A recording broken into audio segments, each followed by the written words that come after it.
everyone, welcome to this week's garden video. Now, I'm not quite sure why I have chosen this as a backdrop. It's quite dull, an old fence.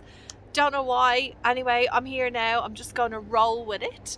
But can I just say that this is no reflection of my mood.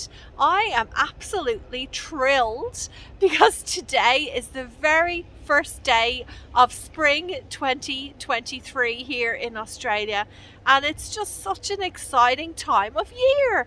Lots of possibilities. You can go daydreaming, getting carried away with what you think you could do here in your patch, and I just love it.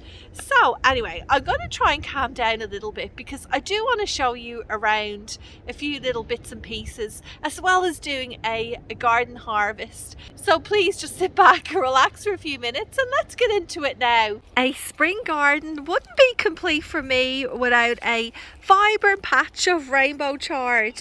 Also known as Swiss chard. The stems come in an array of colours. I've got two here, so I've got this lovely warm orange and just beside it some beautiful cheery yellow. It's quite a versatile, edible, cold loving crop which grows well both in ground and also in containers for small space gardeners like what I have growing here. I've got a red stemmed one which is doing fairly well here in this pot. Back to this patch. These were all planted as little seedlings as far as I can remember back in early winter, and oh boy are they thriving. Like the size of some of these stems, I'm actually going to harvest a couple to show you how large they are. When I harvest the stems, I come down to the base and just give them a bit of a snap. Like, look at this yellow stemmed one compared to the size of my hand. The orange stem isn't as massive, but still fairly large. These stems are so colourful because of the presence of different pigments in the plants. This patch of green Mizuna has bolted, gone to flower to set seed, and it has been a bee magnet. Makes me so happy to see so much activity on these flowers, especially with what's going on here at the moment in New South Wales. We have had a varroa mite parasite infestation, and unfortunately it has meant that millions of bees have been euthanized. So if I'm able to do my small little bit here in my garden to help provide food for these little creatures, well then I am leaving these plants be. Not only are these dainty little yellow flowers helping to sustain our lovely garden friends that you see here, but they also provide a lot of food for many other beneficial bugs in the garden. Wow, look at the hoverfly. Oh, see? Hoverfly, another beneficial bug, is enjoying the pollen or nectar or whatever it takes from these flowers. It has been a few weeks since I've given you an update on the Kifler potatoes. I've got them growing in this bag which I filled up with some compost and manure. The plants have recovered from that frost that hit them about a month or two ago. You might remember the tops were all black and some of them had died back, but they seem to have recovered and it's quite exciting actually. I do need to come in here now and top up the compost because the stems have grown quite a lot, and it's important to keep on hilling up or topping up the soil with your potatoes to ensure that the stems are covered and protect any potatoes that develop, because we know that potatoes, if they're exposed to the sun, can turn green, and green is not good at all.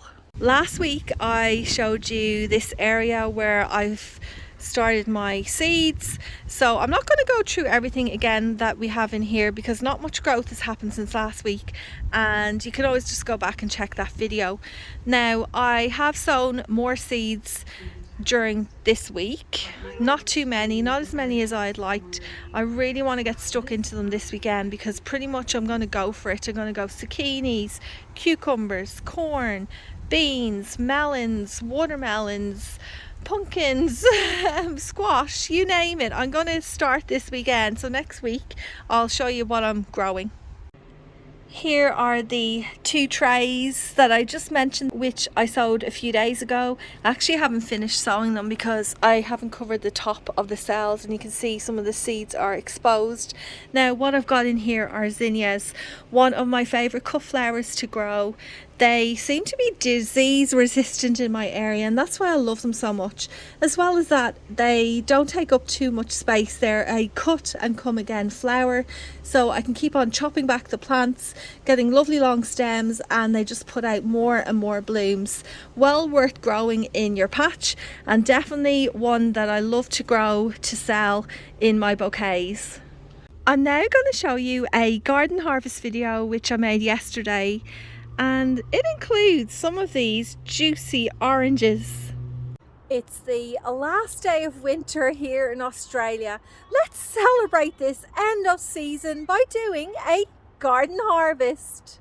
There's hundreds of oranges to pick from this tree. They're quite small this year because we've had hardly any rain. I really should have watered our tree more. Here in my small space container garden, I've got lots of food growing, including this gorgeous curly kale.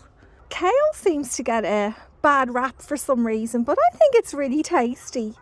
Anyway, behind it, I don't know why I hid these gorgeous plants back here, but look at those stems. This is the nutrient-rich rainbow chard. I think this red coloured stem, oh, I can't get it off. There we go. It looks a little bit like rhubarb. What do you reckon? Let me show you. So this, yes, bird, it's the last day of winter. So this is the rainbow chard, and this here is the rhubarb. It's really important not to get these plants mixed up, because while you can eat everything here in my hand, the foliage on the rhubarb is actually toxic, so you have to be very careful. Next up from this container, I harvested a couple of these, which are an Asian green called bok choy.